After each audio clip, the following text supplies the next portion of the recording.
Hey, welcome back, everybody, to another episode of Lead, Sell, Grow the Human Experience podcast. Man, this is so exciting, Harry. One of the reasons I love our show is because it gives us an opportunity to speak to some amazing people.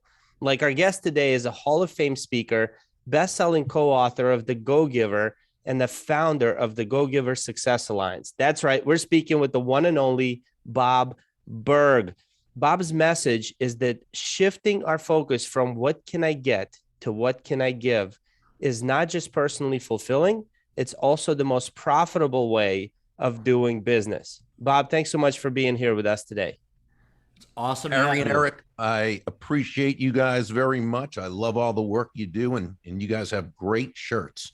Thank you. Thank you. Yep. These are custom made. Harry's wife kind of helped us come up with the logo. Bob, let me ask you this. How is giving profitable?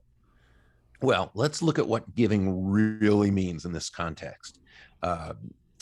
Because when we say giving, we're really talking about being laser focused on providing immense value to others. Understanding that doing so, as you said, isn't just a more fulfilling way of conducting business. It is the most financially profitable way as well. But why? Is it some sort of magical, mystical, just do good things and good things will happen? No, not really, not at all. It's actually very logical. It's very rational when you think about it. When you're that person who can take your focus off of yourself and place it on others, place it on making other people's lives better, place it on discovering what they want, what they need, what they desire, place it on helping them solve their challenges, placing it on helping them get closer to happiness, if you will. People feel good about you. People want to get to know you. They like you. They trust you. They want to be in relationship with you. They want to buy from you if they need what you offer, but they definitely want to tell others about you. They want to be your personal walking ambassador. One of the things when I speak at sales conferences that I'll say to to everyone there in sales, and I don't say it in a dogmatic kind of fashion, but in sort of a joking around way, because it's something they already know and something we already know. And I know you all teach this because this is your expertise. And that is, nobody's going to buy from you because you have a quota to meet. Okay? They're not going to buy from you because you need the money or would like the sale. And they're not even going to buy from you just because you're a really nice person. Oh man, dude, Eric, we have to change our go-to-market strategy. They're going to buy from you because they believe that they will be better off by doing so than by not doing so. And that's great news, because it means that that entrepreneur, that salesperson who is looking to give value to another, who is willing to take their focus off themselves and instead make it all about the other person, that's the salesperson, the sales professional who creates that benevolent context for the sale to take place. That's why giving is so profitable. Wow, what a great answer, Bob. So you got the GoGiver. You also have the GoGiver Leader book, right? That's a part of the series. What's the difference? Yeah, we've got four in all. Yeah. Yep. Is there a difference between the way you give as a leader and the way you give as a sales professional? That's a great question. I don't think it's in principle. There's no difference at all. Okay. It's that in this case, you're leading a team. So you're giving a different type of value to them. Okay. Than it might be with someone who the end result is going to be they're benefiting from your product or service, utilizing it that way. When you're leading a team, this team has one mission, one goal, okay, that's going to be ongoing. You're in a constant relationship with your client, but it's still different, because there's more of a, and so that's really why John and I wrote the GoGiver Leader, because people said, well, the GoGiver was really for entrepreneurs and salespeople, though a lot of companies use it as a leadership book, because again, the principles are the same. But how would a leader use that? And when we look at it, what is it? Dr. John Maxwell has often said that leadership is influence, right? Nothing more, nothing less. And I've always loved that, because again, let's go back, just like we define value, let's define influence. Okay. On a very basic level, influence is simply the ability to move a person or persons to a desired action, usually within the context of a specific goal. Okay. Now that's the definition of influence, which again is leadership. That's the definition, but it's not the essence of influence. It's not the essence of leadership. The essence is pull as opposed to push, as in the saying, how far can you push a rope? And the answer, of course, is not very far, at least not very fast or very effectively, which is why great influencers, excuse me, terribly, which is why, or excuse me, nicely, however you want to, excuse me, but which is why great influencers don't push, right? That they don't push their will on others. They don't push themselves on others. They don't push their ideas on each other. They're not push-y. You never hear people say, wow, that Tom or that Deborah, she is so influential. She has a lot of push with people. No, she's influential. She has a lot of pull with people. Great leaders, top influencers, they pull. They understand that people first must buy into you before they buy into your idea. So now the question becomes, how do you do that? How does that pull manifest itself? And I think the great leaders and the top influencers, I think first they understand on both an intellectual level and more importantly on a heart level what I believe was Dale Carnegie's underlying premise in his classic How to Win Friends and Influence People. And this is where he wrote, ultimately, people do things for their reasons, not our reasons.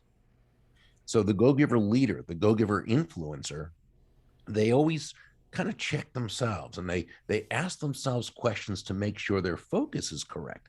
I believe we need to be internally motivated, but externally focused or outwardly focused. So they ask themselves questions. How does what I'm asking this person to do, this person I'm leading in my organization, how is what I'm asking this person to do, how does it align with their goals, with their wants, their needs, their desires? How does what I'm asking this other person to do, how does it align with their values? Again, what problems am I helping them to solve? How am I getting closer to what they want?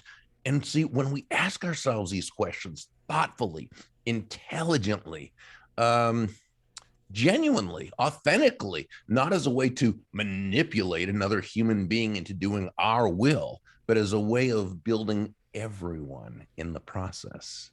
Now we've come a lot closer to earning that person's commitment as opposed to trying to depend on some type of compliance. Wow. Thank you so much for sharing that. Where were you? Like, what was going on in your life where you got the idea for the GoGiver? Well, there's kind of two parts to that. One is that I had a book out years ago called Endless Referrals. The subtitle was Network Your Everyday Contacts into Sales. It was a how-to manual for entrepreneurs and salespeople who knew they had a great product or service. They knew it brought tons of value to their customers, but they didn't necessarily feel confident or comfortable going out into their local marketplaces and building the kinds of relationships that would cause people to want to do business with them and or refer them to others. So Endless Referrals was that how-to system. And eventually I thought, wouldn't it be great if we could take the basic premise of Endless Referrals, which is that all things being equal, people will do business with and refer business to those people they know, like, and trust, and put that into a a parable, a story that would be very relatable. And so I asked John David Mann, who was the editor-in-chief of a magazine I used to write for, who at the time wasn't really well known outside his niche, but within his niche, he was known as a genius writer, just a wonderful, amazing storyteller. So I asked John to be the co-author and lead writer, and fortunately he said yes, and he's just wonderful and fantastic. Now, my original, though, the kind of root of the idea, if you will, goes back almost 40 years ago. And I was in sales. I'd had a good couple of years after stumbling for the first couple of months. Once I got a couple of books on sales, and started studying it, my sales were going really well. But a couple of years into it, I moved to another company and was selling a high ticket item.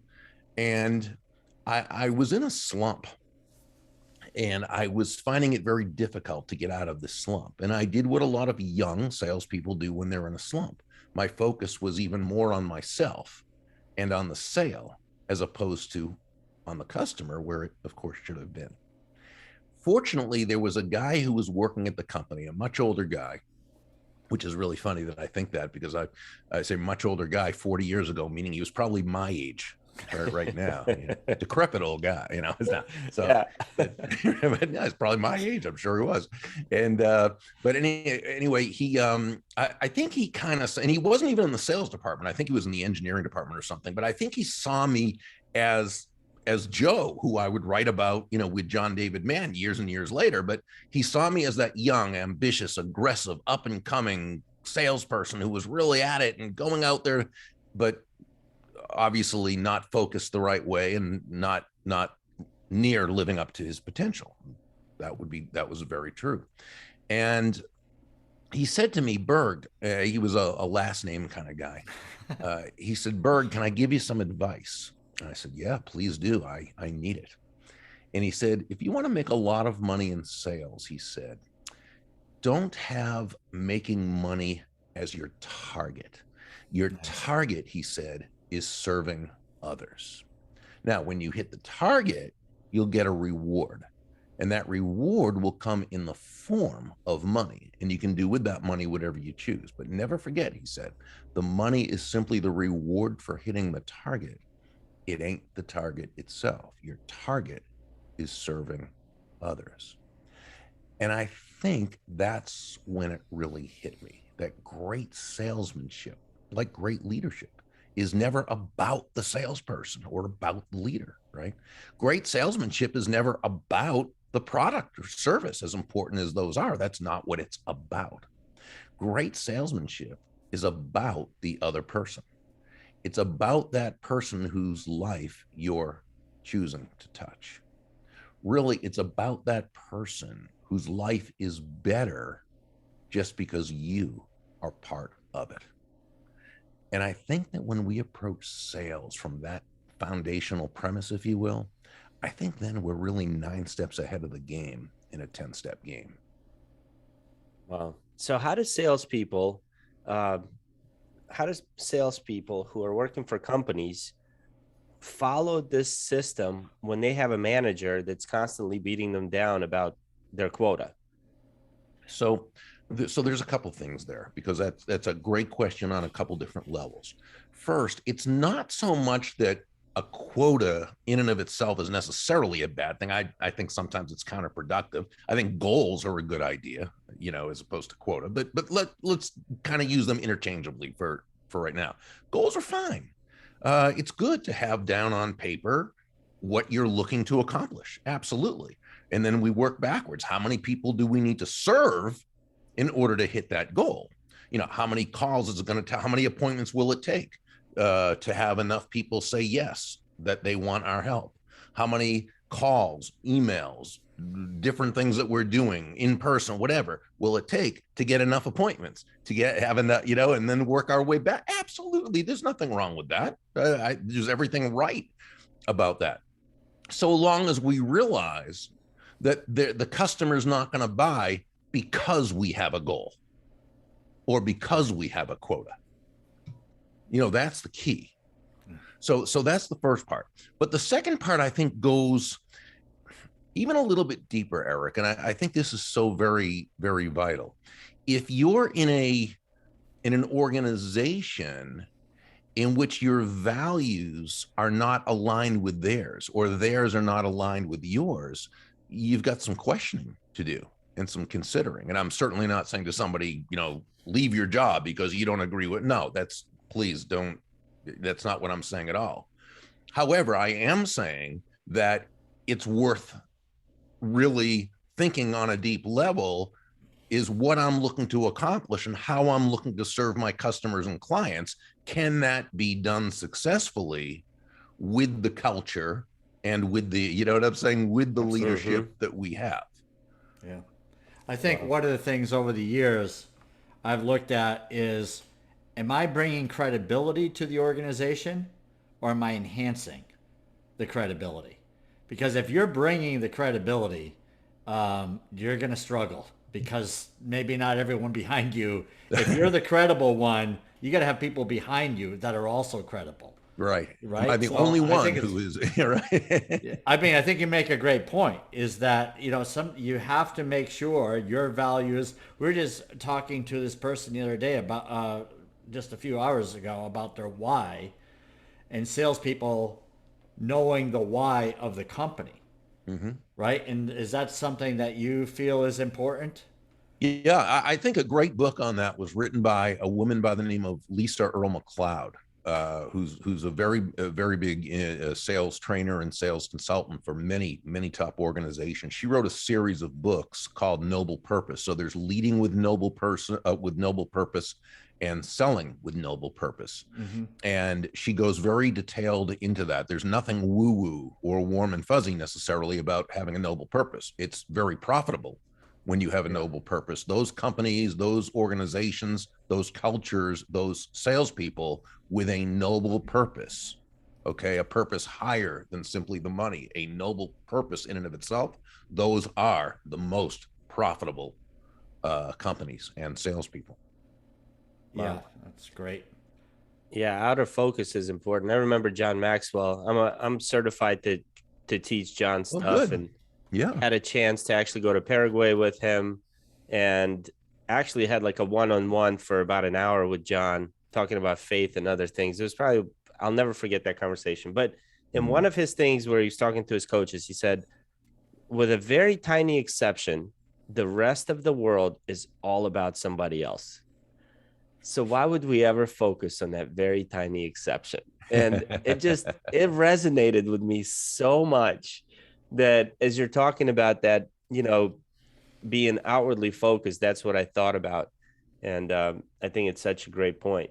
So Bob, from where you are now, when you're going in and working with organizations, is there a mistake that you see them making kind of over and over, or is there one thing that you're training on that you're seeing the biggest kind of return on investment for these companies?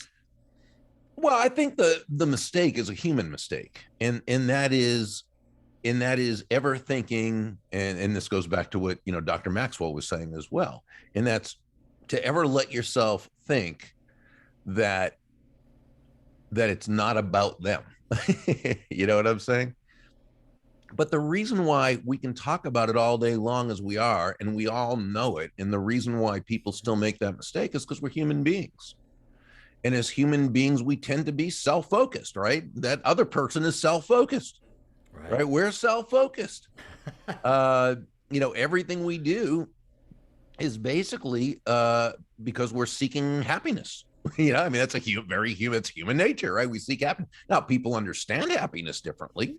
But we all seek happiness, and those two things are very important to understand. That other person, that prospective customer or client or person in your organization you're leading, they are seeking ultimately happiness. Now, happiness can be defined as the mental feeling of well-being.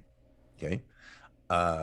I define happiness a tiny bit more in detail, though I think that first definition totally works. I define happiness as an ongoing and genuine feeling of joy and peace of mind, the result of living congruently with one's values. And I think it's very difficult to be happy if we're not living congruently with our values, right? There's a disconnect that causes us unhappiness. But just looking at the mental feeling of well-being, it's understanding that everyone you're dealing with is seeking happiness, consciously or unconsciously. And just as importantly, that they understand happiness on an individual basis. So what you might believe is of value about your product or service, or why they should think it's of value, isn't necessarily what they're thinking. And so I think the biggest mistake is, not realizing at every single point that it's about them. And the minute we forget that and make it either about us or about our personal likes and dislikes, that's when it's harder to get together with that person. So how do they find what's valuable to these people? Like when we first started the conversation and you said, context of giving is really adding value. But if I don't know what they perceive to be valuable, how do I find that before I even begin to add value? Right. And that's key. That's so very important. So remember, we talked about value being the relative worth or desirability of a thing. It's relative. It means they value it as they value it, right? And value is always in the eyes of the beholder. Okay. So our number one goal is to discover what's of value to them. How do we do that? Well, aside from the research that we can be doing online and through other means, okay, to the degree you can do that, great. But let's put that aside for a moment. And let's say we go in cold without any way of knowing. The number one way is to ask questions and listen. And really, really listen. Listen not to speak, listen not to respond, listen not to make your point, but listen to totally and completely understand and get where they are coming from. And as we're doing that, we also understand that we come from two different set of beliefs, ourselves and the other person, right? We see the world our way, they see it theirs. We don't know much about them, so who knows? So we can't assume that even when they say certain things that we understand what they mean. So we need to be constantly, tactfully, gently clarifying to understand that what they said is what we heard and that what we heard is what they meant, right, and vice versa. Okay. And so when we do that, that's the first step toward understanding and knowing what they value. That's why the most important part of a sales call is the discovery. Until you discover their wants, their needs, their desires, what they value, you're simply not in a position to begin connecting the benefits of your product or service with their wants, needs, and desires, because you don't know those yet. Bob, how many times have you heard salespeople say the client or prospect loves me? I'd say that's something that a lot of salespeople. What do you say when you hear that? They also say 87% of the people say they're above average drivers, right? Which of course it can't be. Only 50, right? I don't know that it's 87, but I have heard that it's higher than 50%. That's funny. The client loves me, though. I mean, it's just great to hear what you just described. The required listening, the tact about clarifying. I mean, there's so much involved in that. And, some people look at sales as just a numbers game. And I totally disagree with that because of what you just said, right? It is a skills game, and not everyone wants to put forth the effort into acquiring those skills. That's true. You got to have some numbers, of course, but if you don't, you can walk by 100 people and no one's in the market because you don't have the skills. Someone with skills can go buy those same 100 and find 72 in the market, right? It's all about listening and understanding where they're coming from.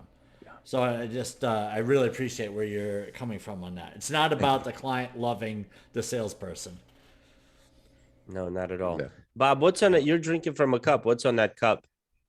Well, on one side of the cup it says Rachel's famous coffee. Of course, Rachel's the character in the story that eventually had her own coffee. Which, if you go through the different books in the series, you see where Rachel's famous coffee actually ends up. Nice. And then on the other side, it says the GoGiver Success Alliance, which is a membership / mentorship community we have, and we meet at Rachel's virtual coffee house. Oh, I love that. Tell us about Jupiter? that. Yeah, I still love your shirts. I sense a trade coming on. Yeah. Tell us about I think your shirts have more value than a coffee cup. Depends on the coffee that's in it, I guess. Yes. Mm-hmm. What's so talk to us about the Alliance. What is it, and how do you add value? Yeah, it's a mentorship community where we meet. We officially meet on a Zoom call every Wednesday morning at 11 o'clock Eastern time, where we, with each other, we learn, we discuss, we strategize, we collaborate, we build wonderful relationships, have amazing conversations. Someone will have and these are all successful people. So you've got people who, they'll bring an issue that they have to the table, whether it's a client issue or a systems issue or something. And you've got these people who, boom, they just, they're able to zero in on it. It's an amazing community because you've got all these go-givers, right? Where everybody's focused on bringing value to everyone else. Because of it, everyone gets so much more value. Nice. But it's also, we have our own network for the Mighty Networks, so it's not a Facebook group or anything like that. It's our own platform that we lease. And so we also have, during the different days of the week, we also have weekly challenges, suggestions, videos, and back and forth with everybody. So really it comes down to the knowledge, the wisdom, and the relationships make it just an amazing group. There was an old speaker, and I mean like pre Zig Ziglar or maybe with Zig Ziglar, but older. Marvelous Charlie, is that? Charlie Tremendous Jones. Charlie Tremendous Jones. That's it. Oh yeah. Was he really? Okay, I've seen some of his Charlie YouTube videos. Huh? I've seen some of his YouTube videos, and he's so amazing. He truly was tremendous. His daughter Tracy Tremendous Jones has taken over his business since Charlie passed, and she's just doing a tremendous job of carrying on his legacy. And wow, they're just a wonderful family.